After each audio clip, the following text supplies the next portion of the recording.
Salut, j'espère que tu vas bien. Aujourd'hui, on va parler de mix dans le mix dans VMix. C'est inception de réalisation. On a la capacité de produire des réalisations sur plusieurs canaux différents. Comme sur un mélangeur, admettons Atem, on a plusieurs ME, des mix de réalisation avec preview, programme. Et c'est ce dont on va parler dans VMix. Donc on bascule directement dans le logiciel. Là, j'ai créé une session avec un plateau télétype. Le mix principal est sur le haut de la fenêtre avec le preview et le programme. On peut facilement basculer entre une source et une autre. Si on souhaite avoir un autre mix, on va à côté dans Add Input, la petite flèche, on clique dessus et on peut cliquer sur Mix pour ajouter un second mix. Donc on a ajouté notre second mix. Visuellement ça ressemble à une input classique, sauf qu'on a cette petite interface en plus où on peut sélectionner quel input va au preview et quel input va au programme. On peut effectuer des cuts ou des effets type merge ou fade. Là, on va par exemple sélectionner une caméra, sélectionner notre caméra au preview et on les voit dans l'input. À gauche le preview et à droite le programme. Donc il faut avoir de bons yeux car c'est tout petit. C'est pour ça que dès qu'on utilise plusieurs mix, il est conseillé d'avoir plusieurs écrans pour pouvoir voir toutes les inputs et les réalisations sur les différents mix. Maintenant, quelle utilité on peut en avoir ? On va prendre l'exemple d'un picture-in-picture. Admettons, je crée une input avec juste un background noir. J'y intègre mon PowerPoint et par-dessus une image que je veux avoir en PIP. Voilà, on va faire un truc bateau comme ça. Cette entrée-là, je peux l'envoyer au programme.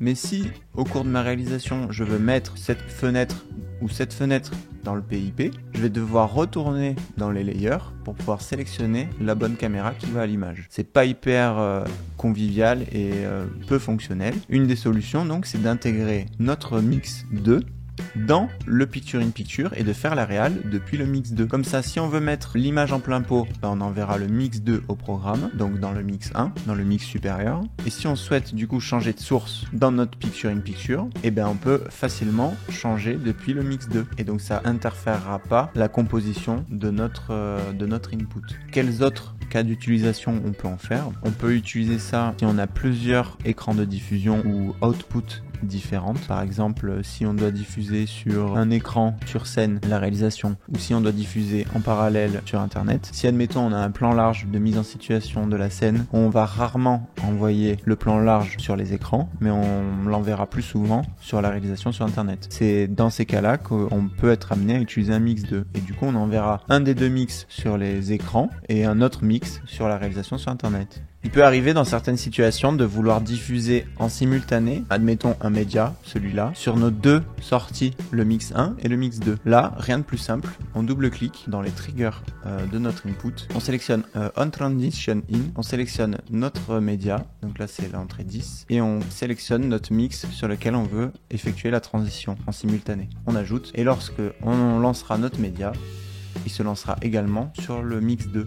Et donc là, on le voit lancer sur le mix 2. Et après, à la fin du média, on peut revenir sur notre magnifique speaker.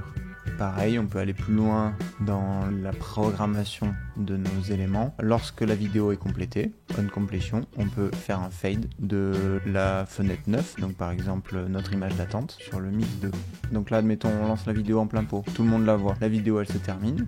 Moi, je retourne sur la réalisation, mais admettons si on diffuse sur un écran les slides ou quoi, quand la vidéo se termine, ça basculera automatiquement sur le mix 2, l'image d'attente, et nous, on récupère la réal. Et si on veut aller encore plus loin, moi par habitude, quand je travaille, dès que j'ai un média, je mets on completion fade sur le preview, sur le mix 1. Et comme ça, j'ai pas d'action à faire en sortie de vidéo. Donc là, par exemple, si on relance le média, en fin de média, j'ai juste à présélectionner ma fenêtre qui va suivre. Sur le mix 2, automatiquement, j'ai l'image d'attente. Et sur mon mix principal, j'ai la réalisation. Voilà. J'espère que ce tuto de mix dans VMix t'aura appris plein de choses. Je te dis à la prochaine.